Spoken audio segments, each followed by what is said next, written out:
Today I'll be showing you how to get to diagnostic mode on Bosch products.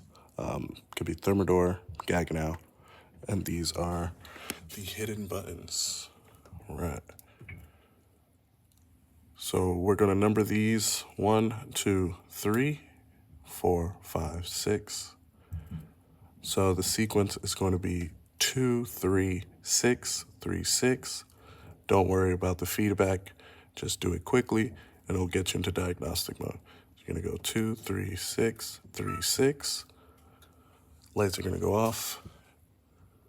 And you're going to get to all of your fancy test components.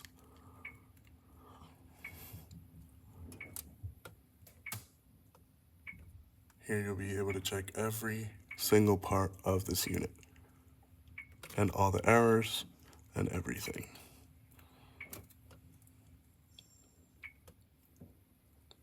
Right, so that's how you navigate it. How you get out of it is just press back. Everything will go back on and you're back to normal. Make sure you take this super freeze off though.